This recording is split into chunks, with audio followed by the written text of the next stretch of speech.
Bismillahirrahmanirrahim. Assalamualaikum warahmatullahi wabarakatuh. Baik, untuk pertemuan pekan ke-8 ini kami dari kelompok 1 maka akan memaparkan tentang materi-materi dari bab 13 dan juga bab 14. Di sini kami sendiri dari kelompok 1 yaitu adalah beranggotakan Mbak Rizka, kemudian Mas Riswanda dan juga saya sendiri Sila Ilmundita. Untuk bab 13 di sini akan saya paparkan dengan judul contoh. Lalu bab 14 akan dilanjutkan oleh Mbak Rizka juga Mas Riswanda. Masuk ke slide pertama, di sini ada tujuan pembelajaran dari bab 13 ini, yaitu setelah menyelesaikan bab 13 Anda seharusnya bisa untuk menentukan sampel populasi, elemen, unit sampling, dan juga subjek. Kemudian mendiskusikan juga istilah statistik dalam pengambilan sampel. Kemudian dapat menjelaskan dan mendefinisikan proses pengambilan sampel, lalu dapat membandingkan dan mengkontraskan desain pengambilan sampel probabilitas tertentu dan juga desain pengambilan sampel non probabilitas tertentu. Kemudian diskusikan presisi dan kepercayaan, kemudian pertukaran antara presisi dan juga kepercayaan. Lalu mendiskusikan juga bagaimana hipotesis dapat diuji dengan data sampel. Lalu mendiskusikan faktor-faktor yang akan dipertimbangkan untuk menentukan ukuran sampel dan menentukan ukuran sampel untuk setiap proyek, setiap penelitian tertentu. Lalu dapat juga mendiskusikan pengambilan sampel dalam penelitian kualitatif. Yang terakhir adalah mendiskusikan peran manajer dalam pengambilan sampel. Masuk slide selanjutnya, di sini ada pengantar, di mana proses pemilihan individu objek atau peristiwa yang tepat sebagai perwakilan untuk seluruh populasi dikenal sebagai contoh, yang mana di sini akan kita bahas secara mendetail dalam bab ini. Itu adalah alasan untuk menggunakan sampel daripada mengumpulkan data dari seluruh populasi. Sudah terbukti juga dengan sendirinya. Studi sampel daripada keseluruhan populasi juga terkadang cenderung menghasilkan hasil yang lebih dapat diandalkan. Kemudian masuk slide selanjutnya lagi, di sini ada populasi, elemen, sampel, unit pengambilan sampel, dan subjek. Untuk populasi di sini mengacu pada seluruh kelompok orang, peristiwa atau hal-hal menarik yang ingin diselidiki oleh peneliti. Yang mana adalah sekelompok orang, peristiwa atau hal-hal menarik yang peneliti ingin membuat kesimpulan untuk itu. Kemudian elemen di sini adalah anggota populasi, yang mana untuk sensus adalah penghitungan semua elemen dalam populasi manusia. Kemudian masuk ke sampel, di sini sampel adalah bagian dari populasi, yang mana terdiri dari beberapa anggota yang dipilih dari populasi. Kemudian dengan kata lain, di sini beberapa tapi tidak semua elemen populasi membentuk sampel. Selanjutnya untuk unit pengambilan sampel di sini adalah elemen atau sekumpulan elemen yang tersedia untuk dipilih dalam beberapa tahap proses pengambilan sampel. Contoh unit pengambilan sampel dalam sampel di sini adalah multi-stage, yaitu adalah blok kota, kemudian rumah tangga, dan individu dalam rumah tangga. Selanjutnya adalah anggota tunggal sampel, sama seperti elemen yang mana adalah anggota tunggal dari populasi. Kemudian masuk ke slide selanjutnya, di sini ada contoh nilai data dan populasi. Pertama adalah parameter. Ciri-ciri penduduk seperti rata-rata populasi, deviasi standar populasi, dan varians populasi disebut sebagai parameter. Lalu ada keterwakilan sampel di sini, yang mana jika kita memilih sampel dengan cara ilmiah, kita dapat yakin bahwa statistik sampel cukup dekat dengan parameter populasi. Dengan kata lain, dimungkinkan untuk memilih sampel sedemikian rupa yang menjadi wakil dari populasi. Kemudian ada normalitas distribusi. Di sini jika kita ambil secukupnya jumlah besar sampel dan memilih dengan hati-hati, maka di sini akan memiliki distribusi sampling sarana yang memiliki normalitas. Masuk slide selanjutnya, di sini ada proses sampling. di mana langkah-langkah utama dalam pengambilan sampel di sini meliputi menentukan populasi, kemudian menentukan kerangka sampel, lalu menentukan desain pengambilan sampel, menentukan ukuran sampel yang sesuai, dan yang terakhir menjalankan proses pengambilan sampel. Untuk mendefinisikan populasi di sini, pengambilan sampel dimulai dengan menentukan populasi secara tepat. Populasi sasaran harus ditentukan berdasarkan elemen, batas geografis, dan waktu. Kemudian untuk menentukan kerangka sampel, di sini kerangka sampling adalah representasi dari semua elemen dalam populasi tempat pengambilan sampel. Meskipun di sini kerangka pengambilan sampel berguna dalam memberikan daftar setiap elemen dalam populasi, mungkin tidak selalu dokumen terkini dan mutakhir. Dalam banyak kasus, di sini peneliti harus mengatasi kesalahan ini dengan mendefinisikan kembali populasi target dalam kerangka pengambilan sampel, kemudian menyaring responden sehubungan dengan karakteristik penting untuk memastikan bahwa mereka memenuhi kriteria untuk populasi target, atau menyesuaikan data yang dikumpulkan dengan skema pembobotan untuk mengimbangi kesalahan cakupan. Kemudian selanjutnya ada menentukan desain pengambilan sampel, di mana di sini ada dua jenis desain sampling utama, yaitu sampling probabilitas dan non-probabilitas. Di pengambilan sampel non-probabilitas di sini elemen tidak memiliki peluang yang diketahui atau ditentukan sebelumnya untuk dipilih sebagai subjek. Kemudian desain sampling probabilitas digunakan ketika keterwakilan sampel penting dalam kepentingan generalisasi yang lebih luas. Selanjutnya menentukan ukuran sampel, di mana ada faktor-faktor yang mempengaruhi keputusan tentang ukuran sampel, yaitu tujuan penelitian, kemudian tingkat presisi yang diinginkan atau interval kepercayaan, kemudian risiko yang dapat diterima dalam memprediksi tingkat presisi tersebut, tingkat kepercayaan, kemudian besarnya keragaman dalam populasi itu sendiri, lalu batasan biaya dan waktu, dan yang terakhir dalam beberapa kasus di sini besarnya populasi itu sendiri. Kemudian selanjutnya di sini melaksanakan proses pengambilan sampel. Tujuan dari survei ini adalah untuk meningkatkan operasi internal dan dengan demikian mempertahankan lebih banyak pelanggan.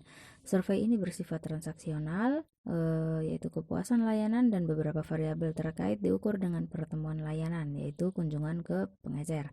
Oleh karena itu, umpan balik pelanggan diperoleh saat pengalaman layanan masih segar atau masih baru.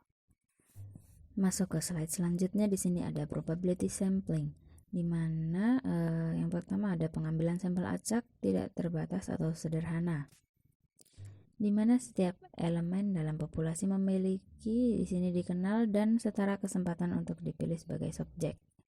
Kemudian selanjutnya di sini ada pengambilan sampel probabilitas terbatas atau kompleks, yang mana di sini ada 5 desain sampling probabilitas kompleks yang paling umum, yaitu pertama pengambilan sampel sistematis, kemudian pengambilan sampel acak bertingkat, lalu pengambilan sampel cluster, kemudian pengambilan sampel area, dan pengambilan sampel ganda. Untuk pengambilan sampel sistematis di sini melibatkan menggambar setiap n elemen ke dalam populasi dimulai dengan elemen yang dipilih secara acak antara 1 dan n. Kemudian pengambilan sampel acak bertingkat, di situ di mana populasi pertama-tama dibagi menjadi kelompok-kelompok eksklusif yang relevan, sesuai dan bermakna dalam konteks penelitian. Stratifikasi adalah desain sampling penelitian yang efisien, artinya ini memberikan lebih banyak informasi dengan ukuran sampel tertentu. Stratifikasi harus mengikuti garis yang sesuai dengan pertanyaan penelitian. Stratifikasi juga membantu ketika pertanyaan penelitian seperti berikut ini di bawah harus dijawab, yaitu yang mana pertanyaan pertama, apakah masinis lebih rentan kecelakaan daripada pekerja administrasi? Kemudian apakah Hispanik lebih setia pada organisasi daripada penduduk asli Amerika? Kemudian ada pengambilan sampel cluster. Sampel cluster di sini adalah sampel yang dikumpulkan dalam kelompok atau potongan elemen yang idealnya merupakan kumpulan alami elemen dalam populasi. Di sini pertama-tama pengambilan sampel cluster di sini populasi saran dibagi menjadi beberapa kelompok. Kemudian sampel cluster secara acak diambil dan untuk setiap klaster yang dipilih, semua elemen atau sampel elemen dimasukkan dalam sampel. Sampel cluster di sini menawarkan lebih banyak heterogenitas dalam kelompok dan lebih banyak homogenitas antar kelompok. kebalikan dari apa yang kita temukan dalam pengambilan sampel acak bertingkat, di mana ada homogenitas dalam setiap kelompok dan heterogenitas antar kelompok. Nah, kemudian jenis khusus dari cluster sampling di sini adalah pengambilan sampel area. Lalu desain terakhir di sini ada pengambilan sampel ganda, di mana awalnya sampel digunakan dalam penelitian untuk mengumpulkan beberapa informasi awal yang menarik, dan kemudian subsampel dari sampel primer ini digunakan untuk memeriksa masalah tersebut secara lebih rinci.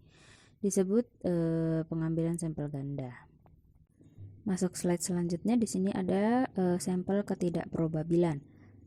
Untuk kenyamanan pengambilan sampel di sini mengacu pada pengumpulan informasi dari anggota populasi yang tersedia untuk menyediakannya. Kemudian pengambilan sampel bertujuan. Di sini ada dua jenis utama pengambilan sampel dengan tujuan tertentu, yaitu pengambilan sampel penilaian dan pengambilan sampel kuota. Untuk pengambilan sampel penilaian di sini digunakan ketika sejumlah orang tertentu memiliki informasi yang dicari. Kemudian pengambilan sampel kuota di sini memastikan bahwa kelompok tertentu yaitu sudah terwakili secara memadai dalam studi melalui penerapan kuota. Masuk slide selanjutnya, di sini ada intermezzo, yaitu contoh kapan desain sampling tertentu akan sesuai. Pertama, ada contoh acak sederhana di mana rancangan pengambilan sampel ini paling baik jika generalisasi temuan untuk seluruh populasi adalah tujuan utama penelitian. Kemudian untuk pengambilan sampel acak bertingkat, rancangan pengambilan sampel ini yang paling efisien adalah pilihan yang baik ketika diperlukan informasi yang berbeda mengenai berbagai strata dalam populasi yang diketahui berbeda dalam parameternya. Kemudian yang ketiga, pengambilan sampel sistematis, yaitu jika kerangka sampel besar dan daftar elemen tersedia dengan mudah di suatu tempat, maka prosedur pengambilan sampel sistematis akan menawarkan keuntungan, kemudahan, dan kecepatan dalam mengembangkan sampel. Kemudian yang keempat, pengambilan sampel cluster, di mana seorang direktur sumber daya manusia tertarik untuk mengetahui mengapa staf mengundurkan diri. Kemudian pengambilan sampel cluster akan berguna dalam hal ini untuk melakukan wawancara dari semua anggota yang menyelesaikan masalah terakhir mereka di Departemen Sumber Daya Manusia pada hari yang sama, sebelum mengundurkan diri. Nah, cluster yang dipilih untuk wawancara ini akan didasarkan pada pengambilan sampel acak sederhana dari berbagai kelompok personel yang mengundurkan diri pada hari yang berbeda. Wawancara akan membantu untuk memahami alasan pergantian kelompok individu yang heterogen, misalnya dari berbagai departemen, dan studi dapat dilakukan dengan biaya rendah.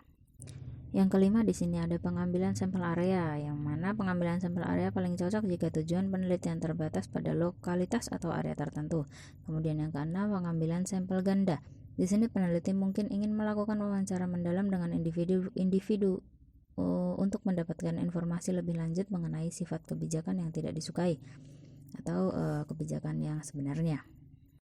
Lalu yang ketujuh, ada kenyamanan pengambilan sampel, di mana rancangan non-probabilitas ini yang tidak dapat digeneralisasikan sama sekali digunakan pada waktu tertentu untuk mendapatkan beberapa informasi cepat untuk mendapatkan perasaan atas fenomena atau variabel yang menarik. Kemudian ke-8 di sini ada judgment sampling, yaitu salah satu jenis purposive sampling. Desain pengambilan sampel penilaian digunakan di mana pengumpulan masukan informasi khusus pada bidang topik yang diteliti sangat penting, dan penggunaan desain pengambilan sampel lainnya tidak akan menawarkan kesempatan untuk memperoleh informasi khusus. Lalu yang terakhir ada kuota sampling, yaitu jenis kedua dari purposive sampling, yang mana desain pengambilan sampel ini memungkinkan untuk dimasukkannya semua kelompok dalam sistem yang diteliti.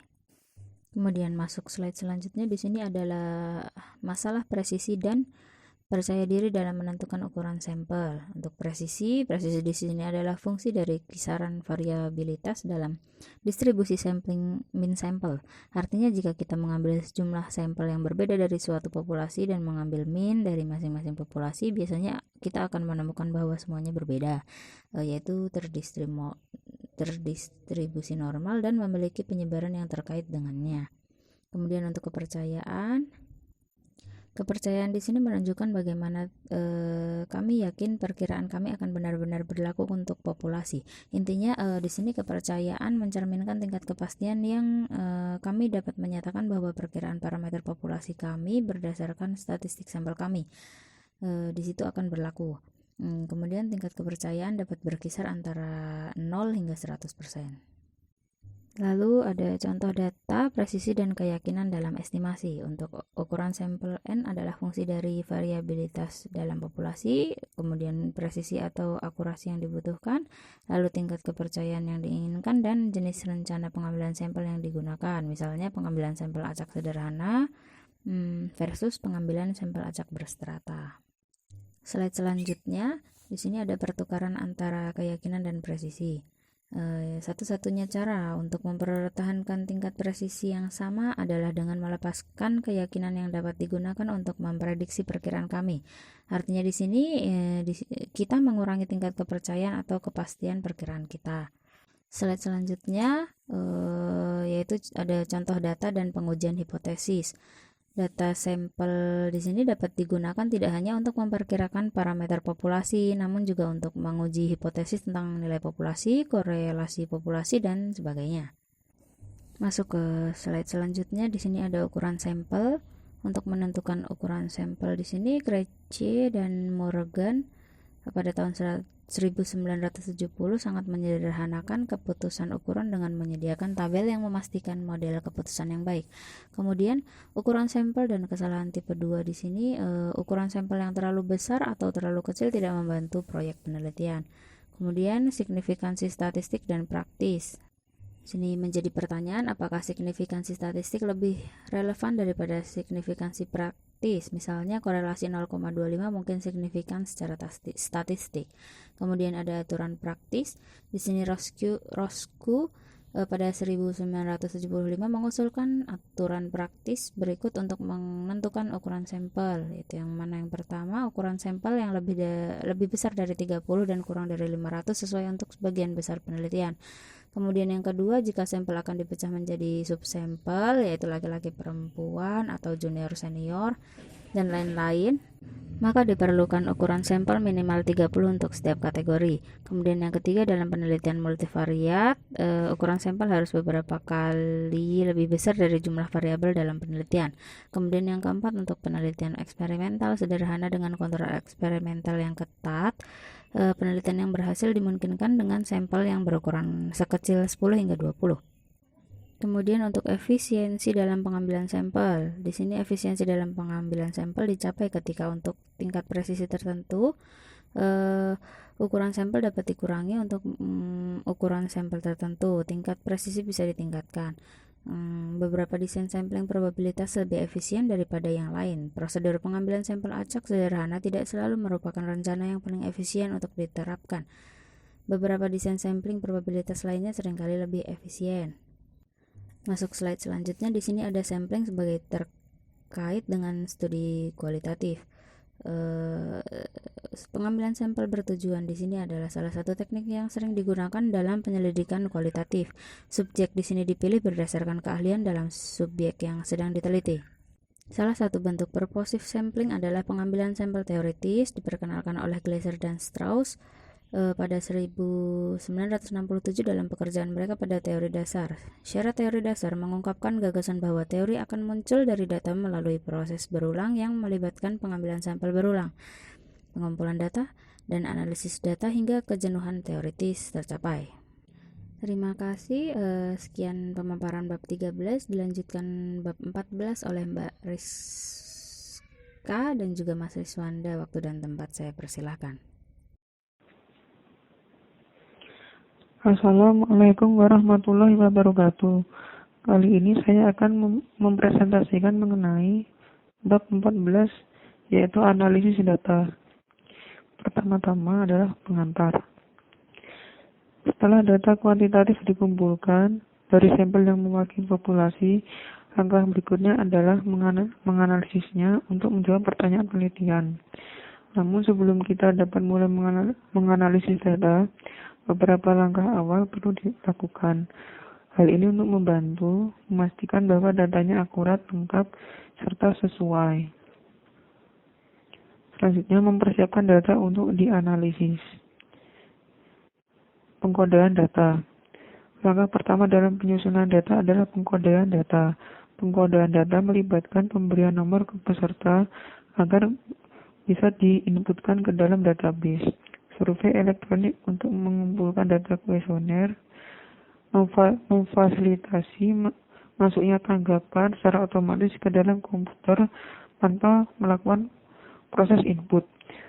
Namun jika ini tidak bisa dilakukan, maka bisa melakukan dengan menggunakan lembar kode terlebih dahulu untuk mentranskripsikan data dari pertanyaan, kemudian menginputkannya ke dalam database di komputer. Lalu mengkodekan tanggapan. Misalnya, dalam kuesioner penelitian sebuah perusahaan, peneliti memiliki 22 item untuk mengukur ekuitas yang dirasakan, pengayaan pekerjaan, karyawan yang keluar dari perusahaan, kepuasan kinerja, serta niat untuk keluar dari perusahaan, dan juga 6 variabel demografis lainnya, seperti yang ditunjukkan pada sampel daftar pertanyaan.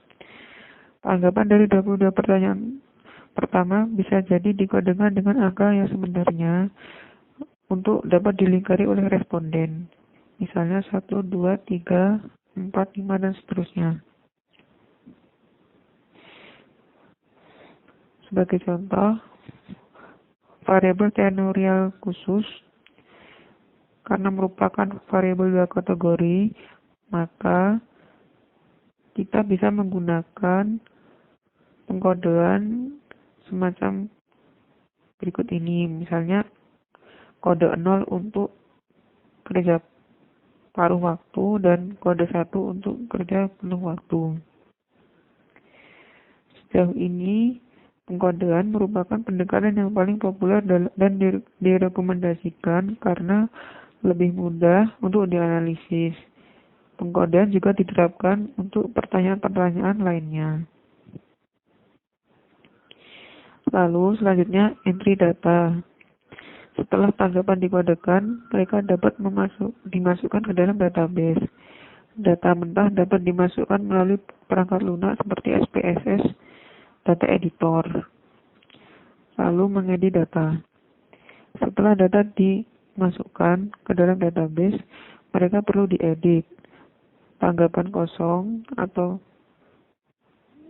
pertanyaan tidak dijawab perlu ditangani dengan beberapa cara, dan data yang tidak konsisten perlu diperiksa dan ditindaklanjuti.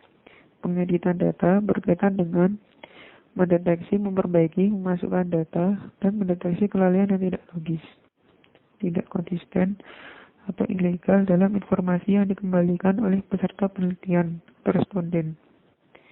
Selanjutnya, transformasi data. Transformasi data merupakan proses untuk mengubah representasi numerik asli nilai kuantitatif ke dalam nilai lainnya. Data biasanya diubah untuk menghindari masalah pada tahap analisis data berikutnya. Selanjutnya, mengenali data. Merasakan data. Kita dapat merasakan data dengan mendapatkan ringkasan visual atau dengan memeriksa tendensi sentral dari dispersi variabel. Kita juga bisa mengetahui data kita dengan memeriksa hubungan antar dua variabel, dengan mengetahui skala pengukuran seperti modus, median, atau mean. Ada juga dengan mengetahui ukuran dispersi seperti range interkuartil, deviasi standar, serta varians. Dengan mengetahui nilai-nilai tersebut, kita dapat mendapat gambaran yang baik tentang bagaimana partisipan dalam penelitian kita telah bereaksi terhadap item dalam kuesioner. Statistik ini dapat diperoleh dengan mudah dan akan menunjukkan apakah tanggapan berkisar memuaskan di dalam sebuah skala yang kita terapkan. Lalu frekuensi. Frekuensi mengacu pada berbagai subkategori fenomena tertentu terjadi. Jadi frekuensi itu mengukur banyaknya fenomena yang kita amati. yang darinya persentase kumulatif kemunculan dapat dihitung dengan mudah. Contohnya frekuensi jumlah individu dalam berbagai departemen dalam sebuah perusahaan. Hasilnya menunjukkan bahwa sampel dari bagian produksi sebanyak 28,1%, sampel dari departemen penjualan sebanyak 25,3%, serta hanya 1,7% responden berasal dari humas. Lalu 5 individu masing-masing atau 2,9% berasal dari Departemen Keuangan, Pemeliharaan, serta Akuntansi. Angka rendah dalam sampel di beberapa departemen merupakan fungsi dari total populasi di departemen tersebut. Selanjutnya akan disampaikan oleh Saudara Rizmanda. Baik, di sini saya akan melanjutkan presentasi dari Mbak Rizka. Nah, selanjutnya di sini ada ukuran tendensi sentral dan dispersi. Nah, di dalam ukuran tendensi sentral ini ada dua bagiannya. Yang pertama ada mean, kemudian yang kedua ada median. Nah, kemudian untuk ukuran dispersi ini juga ada tiga bagiannya. Yang pertama ada kisaran interkuartil, kemudian ada varians, yang terakhir ada standar deviasi. Nah, di sini ada mean. Mean atau rata-rata merupakan ukuran tendensi sentral yang menawarkan gambaran umum dari data tanpa perlu membanjiri satu data dengan masing-masing pengamatan dalam kumpulan data. Sebagai contoh itu Departemen Dakshan itu mungkin menyimpan catatan rinci tentang beberapa banyak unit produksi yang diproduksi setiap harinya. Selanjutnya median. Nah, median ini merupakan item sentral dalam kelompok pengamatan ketika mereka tersusun baik urutannya secara menaik atau menurun. Seperti semisal kelompok di dalam angka ya, yang urutannya itu bisa naik atau turun dari 1 sampai 10, kemudian itu bisa dari 10 ke 1, yang penting mereka itu tersusun dengan baik. Nah, kemudian ada kisaran atau range ya, yang dimana range ini mengacu pada nilai ekstrim dalam serangkaian pengamatan. Nah, kisaran antara 30 dan 50 untuk perusahaan A atau dispersasi 20 unit. Nah, sedangkan kisaran antara 10 dan 70 unit itu untuk dispersinya sebanyak 60 unit. Nah, kemudian untuk perusahaan B lainnya ukuran dispersasi yang lebih berguna adalah varians. Nah, kemudian ada varian. Nah, varian di sini dihitung dengan mengurangi rata-rata dari masing-masing pengamatan dalam kumpulan data. Kemudian mengambil kuadrat dari selisih ini dan membagi totalnya dengan jumlah pengamatan. Nah, kemudian ada standar deviasi. Standar deviasi merupakan ukuran lain dispersi untuk interval dan rasio skala data, yang dimana menawarkan indeks penyebaran distribusi atau variabilitas dalam data. Nah, ini merupakan ukuran dispersi yang umum digunakan dan merupakan akar kuadrat dari varian tersebut. Nah, selanjutnya ada kisaran interkuartil. Nah, yang dimana kisaran interkuartil ini terdiri dari 50% bagian tengah pengamatan, yaitu pengamatan tidak termasuk kuartil, sedangkan 25%-nya itu masuk ke dalam bagian bawah dan atas. Kemudian untuk rentan interkuartil ini sangat berguna ketika perbandingan akan dibuat di antara beberapa kelompok yang dilakukan ya. Nah, selanjutnya hubungan antar variabel, yang dimana di sini ada 3 ya untuk melihat hubungan antar variabel itu.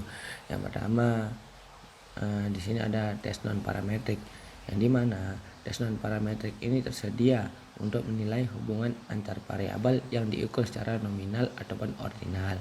Kemudian korelasi peringkat Spearman dan korelasi peringkat Kendall digunakan untuk menguji hubungan antara dua variabel ordinal. Nah, kemudian ada tes chi-square, yang dimana tes chi-square ini merupakan membandingkan frekuensi yang diharapkan berdasarkan probabilitas dan frekuensi yang diamatinya. Nah, kemudian di sini ada uji korelasi. Nah, uji korelasi ini diturunkan untuk menilai variasi dalam satu variabel sebagaimana variabel lain juga bervariasi. Nah, di dalam proyek penelitian yang mencangkup beberapa variabel di luar mengetahui statistik deskriptif variabel. Nah, kita sering ingin tahu bagaimana satu variabel terkait dengan yang lainnya. Artinya, kita ingin melihat sifat, arah, dan signifikasi hubungan bifrat variabel yang digunakan dalam penelitian tersebut. Nah, selanjutnya ada menguji baiknya pengukuran. Nah, di sini ada keandalan, yang dimana konsistensi menunjukkan seberapa baik item yang mengukur suatu konsep dapat digabungkan sebagai satu kesatuan. Alpha Cronfeld adalah koefisien reliabilitas yang menunjukkan seberapa baik item dalam satu set berkorelasi positif satu sama lain. Nah, ukuran lain dari keandalan konsisten yang digunakan dalam situasi tertentu adalah koefisien reliabilitas split half. Nah, selanjutnya ada validitas. Dan di sini validitas ada 3. Yang pertama ada validitas faktorial, yang dimana dapat ditetapkan dengan mengirimkan data untuk analisis faktor. Kemudian validitas konvergen dapat dibentuk jika ada korelasi yang tinggi antara dua sumber yang berbeda menanggapi ukuran yang sama. Kemudian ada validitas diskriminan, dapat dibentuk ketika dua variabel berbeda secara jelas, secara konsep, dan tidak berkorelasi satu sama lain. Mungkin hanya itu yang dapat kami sampaikan. Kurang lebihnya mohon maaf. Assalamualaikum warahmatullahi wabarakatuh.